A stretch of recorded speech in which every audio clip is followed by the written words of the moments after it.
Okay, so we're here. Um, Quick podcast. I'm gonna start doing these hopefully every other day after the NBA playoffs and during the off season. We're here with Luke Ortolani. He might be joining us for some more. He might not be. It depends on what his schedule looks like. But we are recording this probably about what would you say, 10 minutes after the end of Pacers Knicks. So Yes, yes. this is this is a quick turnaround. Not a lot of processing through like stuff that we just watched, but we're gonna talk about it anyway because I think it's a big game for New York that they missed. So we're just gonna jump right into it, and I want to open up with something that I wrote down to start, which was at the beginning of the series. I saw that they kept it was Turner Towns, like the pick and pop guys that could play the pick and roll. And today they started putting Siakam onto Towns, kind of staggering the matchup a little bit. And Turner came out of the game, and it looked like it worked, but it looked like it didn't because Towns was kind of getting what he wanted, apart from the dumb fouls that he continues to rack up, which is that's just how he works. I don't know why. I mean, just some of the stuff that he did today was good from Towns, but I think the matchup of switching Siakam to Towns and Turner kind of went to the bench a little more today than he probably would like to. As I mean, he played 33 minutes, but I feel like there was a lot. He didn't make it. It was a light 33 minutes. I didn't feel a huge impact from Miles Turner today, as I did in previous games. Yeah, no, I agree. I thought it was interesting that DeLon Wright was playing minutes over Campaign. Maybe is Campaign injured? I don't think he is, but I don't think uh, so either. I thought that was an interesting. I think Campaign just brings more than DeLon Wright. I just feel like DeLon Wright is just there to make just like not to mess up, but like for Campaign, I feel like he could actually like contribute a little bit. So I'm kind of shocked on that, but I like the move by the Pacers to have Tony Bradley over Thomas Bryant. I think that definitely helped them defensively, and I think you could just I think we just learned today that Pacers were just a better all around team, um, and I think they will take away what would be game five on in MSG in a couple days too. So I don't Yeah, know, but I mean the looking like closeout game is the toughest, so we'll see what happens. I'm sure the next crowd will be. They're always ready to go, but. No, yeah, the DeLon Wright, I'm looking at the line right here. I mean, we watched the full game, but 9 minutes, 3 points, one assist, one steal, one block. He was a plus 11 today, but like the plus or minus is so skewed. That's like saying Brunson was a minus 16 and he had 31 and shot just under 50% from the field. So it's like the plus minus sometimes is a skewed stat in my opinion. But yeah, I agree with you that DeLon Wright's kind of just out there to not mess up. And the 2 minutes that Thibs ran out, Precious on Shua, yeah, that was crazy. I I didn't don't he expect. got 2 minutes and then they said, okay, that's enough. I don't know what the basis of thought was behind those 2 minutes for him. But I mean, that's It's what just when he has to play because freaking Towns is fouling like nobody's business. It's a big issue. He's a liability defensively, but he usually does make up for it when he can shoot well. But when he doesn't shoot well, that's when it becomes an issue because it then gets he bad. doesn't provide any. But I think that's what the Knicks knew getting into the Towns experiment is that you will have the highest of highs. He'll have 34 points, 12 rebounds, whatever, shoot efficiently. But then he'll also have those games where he'll have 10 points, four fouls. It's just like five fouls, whatever. And you just gotta live with it. But um, And I I thought also have I, like I thought he played a good game today. I really did. Other than the dumb fouls, I mean, the one at the end where he was holding it, I think it was Turner's wrist. I'm just like, he's like looking at the refs to let it go. I'm like look at the replay, like he's grabbing his wrist. I'm like they're yeah, going to call it. It was so yeah. I don't know. I just I think what showed me tonight is, man, I hate these challenges, man. God. I mean, Oh, I like it because I think it's oh my like God. I hate it in the fact that it takes a lot of time out of the game, and I feel like every play is either like getting reviewed challenge or there's like a stoppage and like everyone's like freaking complaining. Maybe that's just me, but I just feel like the game stoppage is like getting a little insane at this point. I agree with you. But I I do think agree with like challenging, but like I don't know. I also don't feel like if you win a challenge, you you should get it should back. yeah, you should get it back Yeah. because I'm like that's a ref's fault thing. Like it's not on the team itself. So I thought that was interesting to look at. I think that would be discussed further. I mean, I heard Van Gundy on the broadcast. He was he was complaining about it too, and he was like, everyone should have like a common sense. Yes, I heard that too. That's what his brother was And talking I'm like, yeah, like it just doesn't add up. And I think it'll probably be something they look for about. in the off season. But yeah, overall, I mean, again, I think the Pacers are just a better team. I will say if Siakam wins another ring, we'll have some uncomfortable conversations, I will say. Um, I mean, the Siakam wins 2 rings. Is he better than Steph Curry all time? Has been floating yeah, uh, I did see that troll, but I'm like actually serious. for NBA Twitter, which NBA it's Twitter is funny. crazy. Obviously, it doesn't impact Steph Curry's legacy, but some uncomfortable conversations for some players around the league, and the terms of which is crazy because I feel like Siakam, that Raptors team won in 19. And then they basically scattered that whole team scat across the league. I mean, Van Fleet's on the Rockets. OG didn't play a minute in those playoffs in 19. He's on the Knicks. Siakam's on the Pacers. Kawhi's still on the Clippers. I feel like that whole team. Lowry's on your Sixers. Like the whole team just scat Yeah. after they won that championship. I feel like I don't know what happened there, but yeah, I agree. There might be some uncomfortable conversations coming if Siakam wins again. And I think just him being this I mean in my opinion, I think he's the second best player on both the Pacers team and the Raptors team when they won. I agree. Uh, and I think for him to be on those teams when they're not these like juggernauts. I mean, Raptors were good, don't get me wrong, but like I mean, I think nobody had them winning it all before that season Oh, started and had them as a clear favorite. No one did, especially with Kawhi I didn't have them getting having past a the secret. Sixers. I had the Yeah. Sixers winning that series when Yeah. they played in 19. Yeah. So I mean, I just like how the Pacers are constructed because they have a lot of um they're not using the formula that is typically used in the NBA with these teams that are usually in the conference finals. And I think this year especially shows that like with usually you need like what everyone thought was the right thing was like having 3 stars and having a weak bench or something. What they do is they have like I would say 2 stars, but they're like not the upper echelon where I would they say are. Halliburton's getting there. I think Alburn's getting there 100%. he's one of the greatest playoff risers I've seen. Definitely. But I think it's just so important to have depth, and it's showing here with the shooting, the spacing. Like I was just amazed by the spacing for both the Pacers and the Knicks, honestly, throughout the whole series. Because I'm like, I wish the Sixers had this the whole time. But I think, and I hope more NBA teams are constructed like the Pacers in the future, is what I'm basically saying. But I agree. And with that being said, I think that if looked at it right now and I said who's going to take this all, I think I'm still going to say Oklahoma City. I just if we go, they're both up 3-1. So I mean, everyone always talks about the 3-1 comeback because LeBron did it. They don't happen as often as you think they might. They really don't. So yeah, if we look forward to Indiana, Oklahoma City, I'm sure this is not what the NBA was hoping for in terms of ratings and cities, because I'm sure that they would have loved an NBA Finals in New York City instead of Indiana.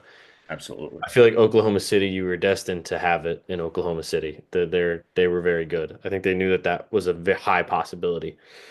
But Like, I do think I don't think it's the worst case scenario. I do think Minnesota and Indiana that would be bad. that would be really bad. NBA ratings wise, I actually would enjoy the series, but I don't think that's going to happen. I do think that both teams will close it out next game. I do think it'll be 4-1. I don't see the Timberwolves beating the Thunder either. I Maybe they don't. could. I don't. Uh, I don't see it. I don't see it. I think the roadmap to the Timberwolves beating the Thunder is Anthony Edwards takes 30 shots, and if he hits 50% of them, they're going to win, and if he doesn't, they're not going to win. I mean, last night, if we want to get into that game a little bit, I got up. I when I watched the game, I looked at the game and I said I didn't think that Anthony Edwards played bad. I think he played passive and he made the right decisions. That's what I'll say. I mean, and then I wake up today and I'm looking at people on ESPN on First Take. My God, they got talking about he are you the superstar you proclaim to be? Like it's tough to be the superstar when like I don't know when they trade your second option away, and I mean the second option Towns is like you said, it's on and off. It's a 50-50. You're spinning the globe. You're running the lottery with Towns, I feel like Right. a lot of these games, but it's tough to be the number one option, and your number two is literally just whoever can get hot that night for you. Yeah, I mean, I think the mainstream media, again, it's all for clicks, but Yeah. I think the Wolves do like if Andy Edwards isn't playing up to standard, which I think like I don't think he had a bad game yesterday. It's just a matter of he No. dished out more than what he was used to, and he didn't have to play hero ball, which I think is completely fine. And I think that is fine. They didn't Yeah, win that's how you yesterday, they but I win. don't see that as like a big issue. And he's shown time and time again that he can beat like Curry, Durant, like all these people, and I think he's Yeah. already cemented himself as one of the better players in the NBA as well. But again, but I do think that in order for them to win uh, the next game, Edwards is going to have to shoot more. I mean, I think that's obvious, but he definitely needs to. Also need more than Julius Randle, who's been phenomenal the whole playoff run. I give him credit for that. Last night was abysmal.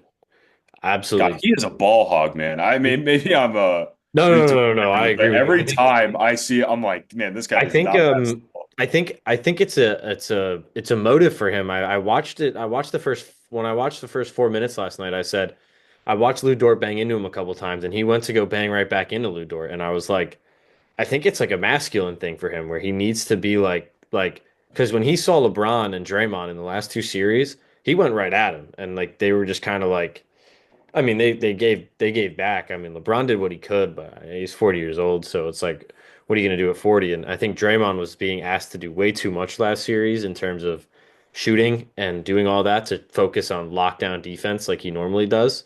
Mhm. But this series, when you have someone like Lou Dort who's switching on to you, who's like literally like a little muscle hamster, like Best. he's huge, like you can't just run and try to bang into him. It's not gonna. It doesn't work. I only watched Jokic do it and it worked. And Jokic is 7 feet tall and whatever. So it's a lot different. But other than last night, Randall's been good. But you need more than 5 points. I agree.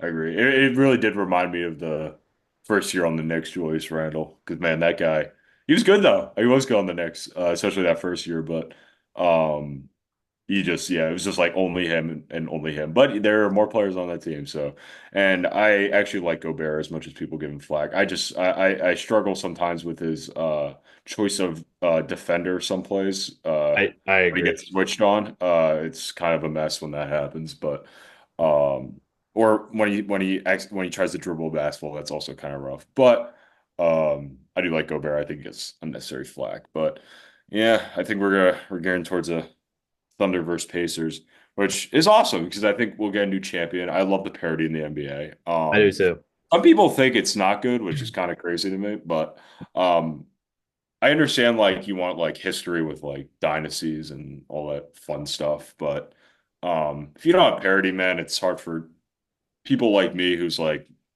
a fan. He's a fan of the NBA, but it's been hard for me to watch playoffs in the past because it's like it's always the same teams or whatever. But this time around, it's so many different teams, and every team that's in right now wasn't in the year I agree before, with you. basically. Um, so I think it's great for the NBA for the long term as well, and just getting more NBA fans, especially in a big market like the Knicks. Like the Knicks being good, it's good for the NBA to have the Knicks at least competitive. They're not gonna. I don't I think agree. they'll win the series, but I think in No, the long term, it'll definitely be better in my sake. But especially next year because I mean I would assume that the Knicks and the Pacers, assuming they don't coast the regular season, they will be 1 and 2 because the East just looks. I don't know what the East looks like next yeah, year. it's a we will see through the offseason. I mean, I don't know if Giannis will get traded. I wouldn't be surprised. But if he does, then it's a really I think it's a wide open Eastern Conference, really for anybody to take. I agree, but I think teams need to take it. I think it would be a Knicks Pacers conference as long as these guys, because I mean, But Boston's like a you either go through Jaylen Brown and Derek White because you're gonna have to trade away some of these guys. Drew Holiday, Porzingis can walk. I really don't think that they care if they lose him, but you wonder if the Celtics are going to toss that season away next year and just kind of go for a draft pick, or are they going to fight and hope that Tatum can come back in April or late March and give him something? Yeah, I would if I were the Celtics, I would just take the year off, do what the Warriors did a couple years ago, Mhm. I agree with you. where they just were crap for 1 year and then they got the top pick. Granted, they didn't use the pick wisely; they took Wiseman, but They could have it took was the right, Halliburton. it was the right concept. So They could have taken Halliburton. I granted yeah, fell to 12, ridiculous. The hindsight's max fell to 2020. 20. That's You it. know, hindsight's 2020. You probably don't take a guy who that jump shot looks weird, and Yeah, it's also the COVID draft and players weren't working out. Weird draft. Okay, yeah. something else I want to talk about is Bennedict Mathurin because Mm, you feel like in the playoffs, these guys, they go, these random guys come off the bench. Bennedict Mathurin is not a random guy, but these guys come off the bench, and I think LeBron has said it before, and other great players have said it. The playoffs are decided by the star players, but also the role players. Like the role players have a huge say in how the playoffs go. So I looked it up after Mathurin started going on that little run. By the way, Mathurin had 12 minutes and he played a more impactful 12 minutes than I watched Miles Turner play 33 today. Mathurin had 12 minutes and he had 20 points, 2 rebounds, 2 assists, went 5 for 8, 10 for 11 on free throws. And it's just he came in and he made an immediate impact. And I said, where was he the first 3 games? I feel like I haven't seen him. I was about to say, I I see looked that game. I see tonight as more of an outlier than what you're really going to get from him.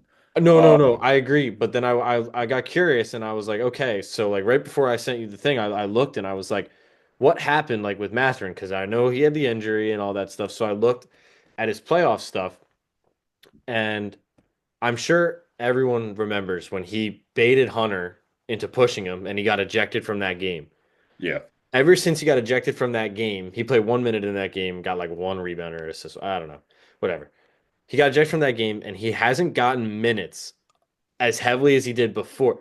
Before the ejection, these were the 3 games before the ejection, before that ejection. He had 27 minutes and 23 points.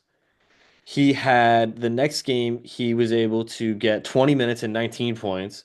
And the game before that, he played 23 minutes and 11 points. And then the ejection came and he got 1 minute. I'm probably digging in too much here, but his minutes were cut after that ejection. And tonight was the first time that I felt after the ejection where I felt the impact of him. And I was Hmm. like, where did he go for the first 3 games? I know he didn't have a good first 3 games at all, but I think the Benedict Mathurin button Carousel clicked the button at the right time today, but I think he also just stepped up in the moment. Yeah, I agree. I do like him out. Like I remember out of college, I really liked him as well.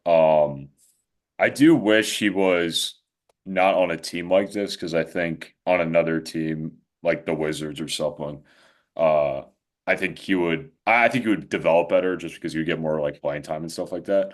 But I do think he can be a contributor in the finals. So be it. But I mean, yeah. Again, I don't know how well he will play. Granted, because of his track record this playoffs, but it is very it's nice that he's playing well because I did hear uh like from Pacers fans like on Twitter and stuff how they like did not want Mathurin, hoping that they can package him with more of a win now player. But if I was the Pacers, I wouldn't trade. I would just keep your team the way it is. I'd Just run it more back. through I would run more it through the back. draft because you already gotten this far and you clearly there's a championship caliber there. And I wouldn't, again, I think they got a good formula. You don't want to mess that up and trade overpay for, or over, like, yeah, Just overtrade for don't someone do else. what the Suns did. Literally do the opposite of what Phoenix did, Yeah, anyway, and you'll be good. sure. Everything that Phoenix did, just do the opposite of it. Yeah, man. Well, Don't that they Brad have, contract. didn't they give up like a 2031 pick? I don't know what it was. They gave up some ridiculous thing for something. I don't know what it was, but it was so stupid. You don't give a pick that late. Uh, at far, it was a first round pick in I think it was 2031. 2031. Yeah, it was ridiculous. There's not protections on that. That's pretty wild. because you can't predict that at all, and it really can screw you over, I guess. But No, hey, I think the some kid for teams just sure. don't care, so so be it. They deal with it. The only team I feel like has done that, like trade every pick and then like it have it work out, I feel like is the Rams in football. They don't care. And they Yeah. won a Super Bowl from it, so I Well, guess that worked for them, but I um think football's. I I would feel not like do that. no. I would be the most uh like hesitant GM to like trade picks. I would be like the most worrisome. I would like not accept like any trades like I do in fantasy football. That's what I would do. Yeah. Anyways, I just did some research on it. They traded their unprotected 2031 my first round fault. draft pick to the Utah Jazz for three first rounders in 25, 27, and 29. That this allowed the Oh Suns to wow. gain more draft capital for potential moves. And I think that move was supposed to be to get Jimmy Butler, and it never happened because two players in the NBA have their no trade clause. One is LeBron James, and the other is Bradley Beal, which is why I think that trade didn't happen. But yeah, they gave a 2031 pick. I think that kid is in what, Yeah, I eighth, mean, eighth most the grade worst right now? contracts in the NBA. Yeah, crazy. The worst contracts in the NBA are both Bradley Beal and Nico Harrison. Yeah. Oh, you could throw Michael Porter Jr. up there. Curious what Nuggets do with him, but let's just say Nico Harrison got a nice lifeline. So unless he takes Ace Oh my Bailey number God. one, I guess we can't rule that out. But yeah, Before, Bradley Beal, man, before we it's start amazing talking, that he got that contract in the first place. Which is that? I said before we start talking draft or whatnot, if we want to jump over there, I do want to lay out where I think the game went wrong for the Knicks. There was a stretch there from about 8:30 to 7:30 in the fourth quarter where they had four foul calls on them, good or bad, in the last 30 seconds. The first one was the loose ball. Well, the first before that, OG got I think OG I didn't look back again. We just hopped on. I didn't look back. I didn't look. From live, it looked like OG got fouled going up for layup. Didn't get called. The next play, loose ball.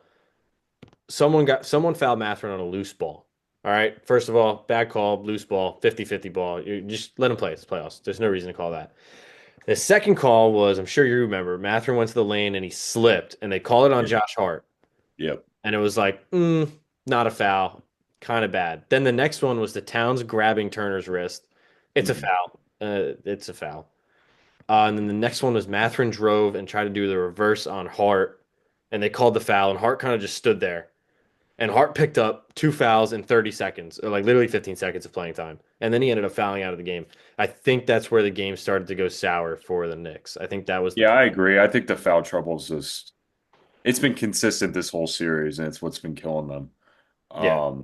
Like especially the last game with Brunson and Towns both being basically out of the game because they can't defend. Yeah, I just, No, I agree with you on that, but also for me at least, it was there was like three possessions towards the end. It might have been with like 3 minutes left or something like that. But like Mikal Bridges is uh just they drew up all those plays for through him. all these plays, and it just like it feels like I'm watching Jordan Poole play. It's like I agree. it doesn't like I He, know it's a play, but it doesn't feel like a play. Like it just like feels like they're just he's just grabbing it, just shooting it straight up. Defend. It's just like I just think they were stupid shots. I thought he could have got better looks. He kind of did heat up towards the end.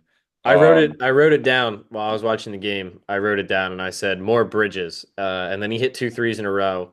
And I'm watching it with my dad, and I went. I said it. I said it to my dad. I said, Dad. I said, did I not say this 10 minutes ago? I said I need more Bridges. And then they gave me more Bridges, and more Bridges just it. The bridge broke. I don't know what happened. It just I said more Bridges. He hit the two threes. I was looking at my dad like, yep, like I predicted this one. Like Bridges is gonna come alive here, and he's gonna help try to save them, and then Brunson's gonna bring it home for them. And then they just kept running to Bridges. After one miss, I would have been like, nope. I've been like back to Brunson Towns, pick and roll, top of the key. Yeah, yeah. Again, I just think it was definitely like careless on their end. But I mean, yeah, I just wish Josh Hart. I think Josh Hart, he needs to be more of a X factor, both on offense. I would say, good rebounder, plays good defense, for the most part. But I just feel like he's just like there.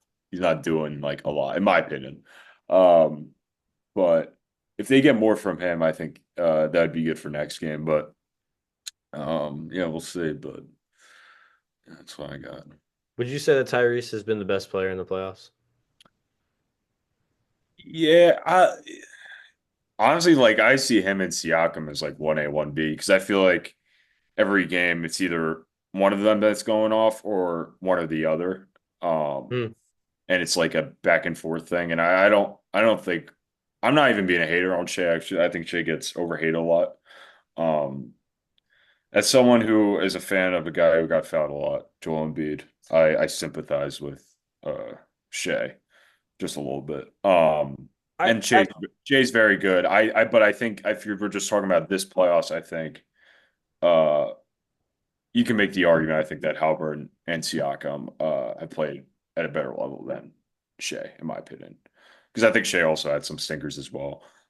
In my mhm. opinion, Oh, and definitely. Edwards, and like I think like it goes like Siakam, Halbert, and then you can put Shea and like Edwards in another category, and then again Towns great in so many games, and then Same with just Randall. Same with Randall. Tim Randall, they're both very good. But this a little too inconsistent for me to say that they're definitely up there. But I um, agree. I think that I agree with that. I didn't really think of. See, I always thought about Siakam as the fiddle to Halliburton, which I think most people do. But then I realized that he's the only player that kind of has that championship experience on that team, as far as I he's know. efficient, man. He is He very. is efficient, bro. That I just feel like turnaround. every time he shoots, he's gonna make it. I feel like most of the time he does. Uh, he just takes good shots. You know, He hit the 1-3 at the end. I think it was what? It was like one it was 115 to 109. The Knicks were kind of pushing and they found him in the corner-ish wing and he hit that three to make it a 9-point game and you kind of felt it was like, "Oh my God." Like he's back in the spot to make the big shot and he does it again. he makes the good shots. He forces good matchups on in the post. Usually with the guards or defending him. I just yeah. Um, and like Halliburton, I like too because I feel like he can do everything. I feel like he can rebound, he can pass, he can shoot it if he wants to. Like his range on the three pointers is absolutely insane. Another person who again, with his jump shot, you would never think it goes in, but he Oh, I always know. does. My dad was saying today. Um, but yeah, I would definitely say Halliburton and Siakam. I don't know if I would rank them over the other, but they both definitely have been the best players in my opinion in the playoffs. And I'll give my flowers to Jalen Williams as well. He's also been pretty He's good had as well. some yeah, I think he's had more big stinkers. Yeah, The yeah. game 6 in Denver was like I think everyone kind of highlighted that as like his stinker because I Mhm. think he went like 3 for 6 whatever. They won the series, it doesn't matter. But I think this game will go down as obviously Tyrese had like 32 and whatnot, and that's what everyone's going to look at. But if you watch the game through the first to the fourth, and you actually sat down and watched, I think everyone who watched that game would say that Bennedict Mathurin shifted the way that outcome of that game. I would call that the Bennedict Mathurin, the same way I would call the Game 6 in Denver, the Julian Strawther game. Um, I would say that that was the Bennedict Mathurin game. I would also give a shout out, not necessarily for this game, but I think it was last game. TJ McConnell, man, Oh my God. it's just he is insane. As a Sixers fan, I watched TJ McConnell for many years. It just makes me very happy to see him performing because he kills the mid range, man. He does his little spin around and shoots that thing. But no, I agree. I think it just shows the Pacers how important good bench is. It's just a matter of fact having because when Benedict is replacing whoever the hell he is, I don't know, Siakam or whoever, um, it just benefits the whole team when he's doing well because then they don't have to rush Siakam in and then they can just slowly bring everyone back in. It makes it way better for everybody. I So totally agree.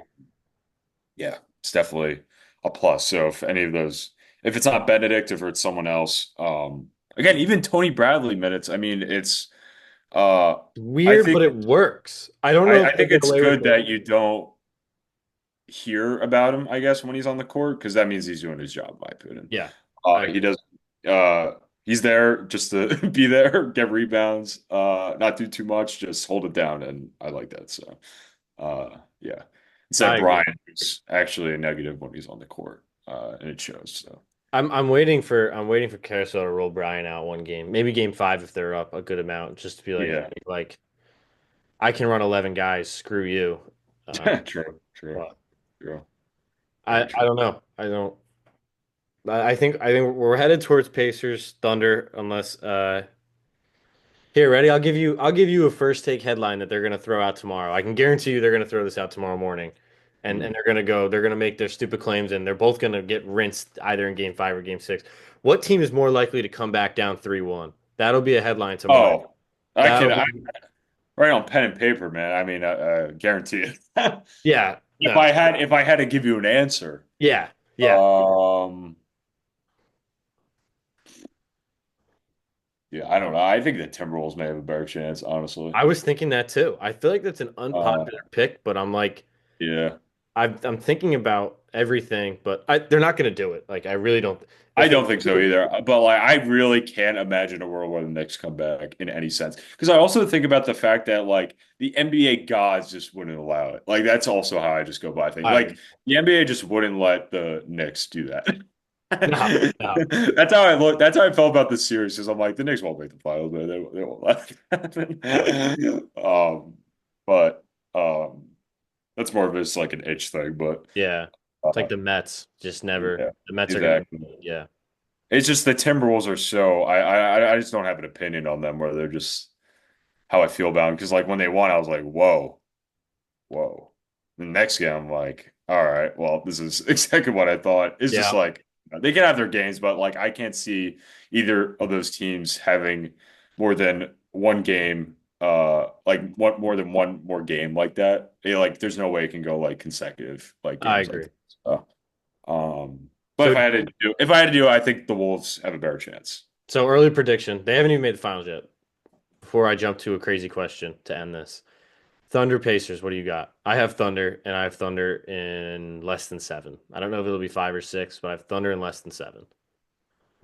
Yeah, I mean, I'll be rude for the Pacers, just as I like will be too. upset thing. Mhm. But I think the Thunder, I think it'll, I do think it could go seven, but I would not make that my prediction. Like I would probably go Yeah. Thunder in six.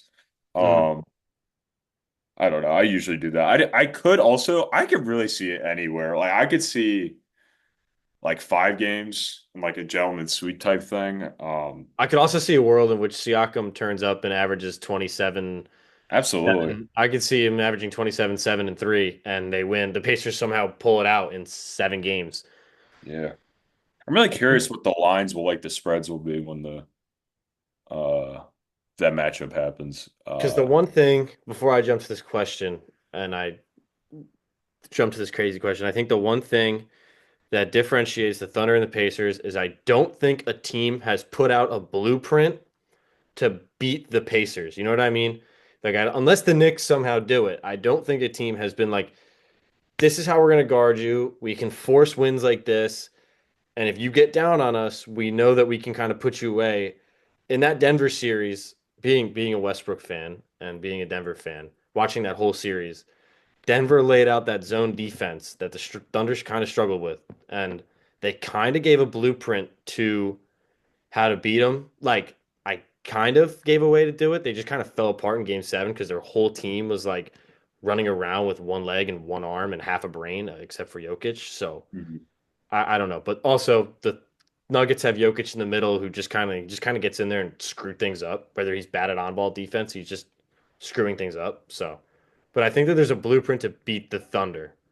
As I agree. there's not I a think there's blueprint. more No again team that has, yeah, yeah, I think it's more of a blueprint being the Thunder than yeah, the Pacers, like you uh-huh. said. But the Thunder are just Um better. so I just think yeah, I just think they have so many they just have so many guys. Like the Thunder have guys, but I do feel like a lot of them are just there, just I don't know, they're just there. But like I do feel like the Pacers have like every guy's contributing. And can shoot somewhat for the most part, probably besides Tony Bradley. But I just like everyone can shoot. You're not getting that from Hardenstein, and some of the other players as well. Like I don't know. I don't know how you feel about the Wiggins guy, but I mean, I just feel like he's just on the court. I don't really see much of an Hmm. impact, maybe. But Yeah. um, it's just I just feel like a lot Thunder have a lot of guys where you can either take advantage of them or you can deal with them shooting and you wouldn't, I don't know, you're fine with that. Um, and you'll take it 9 times out of 10 times. So Hmm. I'll say I do like the Pacers, Matt, but even that being said, I probably still would pick the Thunder. I agree. Uh, I do agree with you. because these you gotta realize these one seeds, uh, they're the one seed for a reason. They find ways to win, I agree.